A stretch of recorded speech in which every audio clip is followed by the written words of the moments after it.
ঘোষণা হল পঞ্চায়ত নিৰ্বাচনৰ দিন এটুপি খোৱাপানীৰ বাবে হাহাকাৰ ৰহাৰ আমতলা গাঁও পঞ্চায়তৰ শতাধিক ৰাইজৰ জলজীৱন নহয় জলসিঞ্চনৰ পানীহে খাবলগীয়া হৈছে ৰহাৰ আমতলা গাঁও পঞ্চায়তৰ ৰাইজে অঞ্চলটোত নাই জলজীৱন মিছনৰ সুব্যৱস্থা হাতে হাতে বাল্টি কলহ ভাৰ লৈ জলসিঞ্চন আঁচনিৰ পানী সংগ্ৰহ কৰে এই সকল ৰাইজে বিগত ৬-৭ বছৰে খৰালিৰ দিনত পানীৰ কাৰণে হাহাকাৰ কৰি আহিছে আমতলাৰ লোকসকলে খাৰিপাতি পথৰ জলসিঞ্চনৰ দূষিত পানী কঢ়িয়াই জীৱন নিৰ্বাহ কৰিবলগীয়া হৈছে অসহায় এই লোকসকলে আৰু এই সন্দৰ্ভত আমাক সবিশেষ জনাব অসীম চেত্ৰীয়ে এটুপি খোৱা পানীৰ বাবে এতিয়া হাহাকাৰ পৰিস্থিতিৰ সন্মুখীন হৈ আহিছে ৰহাৰ আমতলাৰ একাংশ লোকে আৰু আমতলাৰ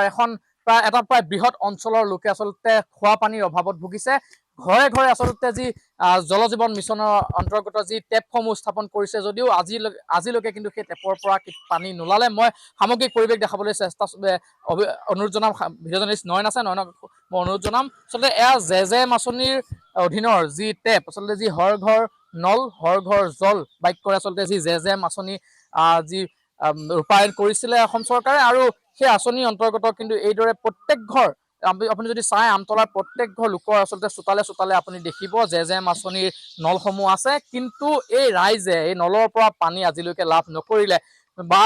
নদীৰ পৰা যিহেতু কাষতে কপিলী নৈখন আছে আৰু কপিলী নৈৰ পৰা তেওঁলোকে প্ৰত্যেক দিনাই খোৱা পানী কঢ়িয়াব লগা হয় আৰু সেই কপিলী নদীৰ পানীয়ে তেওঁলোকে সেৱন কৰি আহিছে মই এটা পৰিৱেশ দেখাবলৈ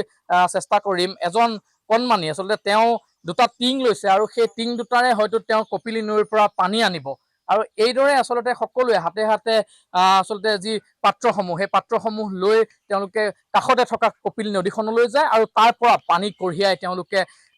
সেই পানী সেৱন কৰি আহিছে আৰু যিহেতু উন্নয়নৰ চাৰিওফালে উন্নয়নৰ ঢাক ঢোল কিন্তু তাৰ মাজতো আজিও দেখিবলৈ পোৱা গৈছে যে এটুপি খোৱা পানীৰ অভাৱত ভুগিছে এই আমতলা লোকসকলে আমি কথা পাতিবলৈ চেষ্টা কৰিম কি ক'ব আচলতে এটুপি খোৱা পানীৰ অভাৱত এতিয়া জীয়াতু ভুগিছে আপোনালোকে হয় হয় আমি এটুপি খোৱা পানীৰ লগত এই আমতলা ৰাইজৰ বাসীয়ে বহুত কষ্টত মানে ভুগিবলগীয়া হৈছে বহুত অসুবিধাত মানে গঁৰালত আমি নদীৰ পানী আনিবলৈ গ'লে গৰাত হয়তো পিছলি কোনোবা গৰাকী পৰিও গৈছে কোনোবা গৰাকী উঠিবও পৰা নাই এনেকুৱা পৰিস্থিতিত আমি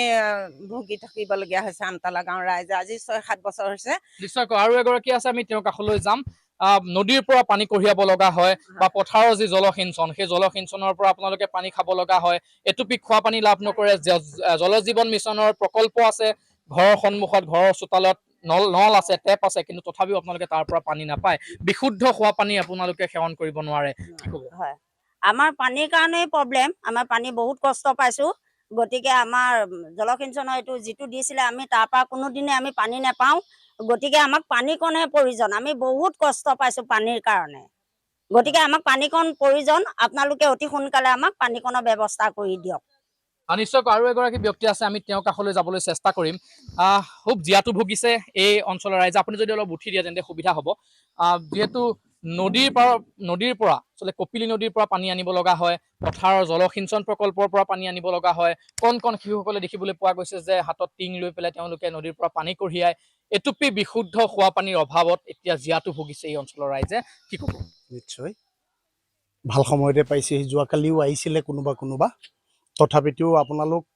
আহিছে যিহেতুকে আমি খুব বিতংভাৱে কথাখিনি ক'বলৈ কাৰণে সুবিধা এটা পাইছোঁ আচলতে আজি ৬-৭ বছৰ মানে হৈ গ'ল আমাক একদম খোৱা পানীটোৰ কাৰণে অত্যন্ত অসুবিধা তাৰমানে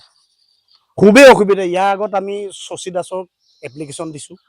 বহুত বাৰ দিছোঁ বিধায়কক বহুত বাৰ দিছোঁ কৰি দিম বুলি কয় অফিচলৈ ফোনো মাৰে আমাৰ আগত কিন্তু আজিলৈকে এটুপি খোৱাৰ পানীৰ কাৰণে আজি এতিয়া ইয়াৰ পৰা নাই বুলিও বাঁহতলীৰ সিফালে তাৰ পৰা ইৰিগেশ্যনৰ পৰা পানী আনিবলগীয়া হয় এয়া ভাৰ ঠিক কৰি লৈছে কপিলীৰ পৰা আনিবলগীয়া হয় এই যি আই মাতৃসকল আছে এইসকলে যি খাৰা গৰাত কোনো কাৰণতে সম্ভৱেই নহয় তাৰমানে তাৰ পৰা পানী অনা সৰু ৰাইজৰ সমস্যাৰ বিষয়ে জনালে আপোনাক ধন্যবাদ জ্ঞাপন কৰিছোঁ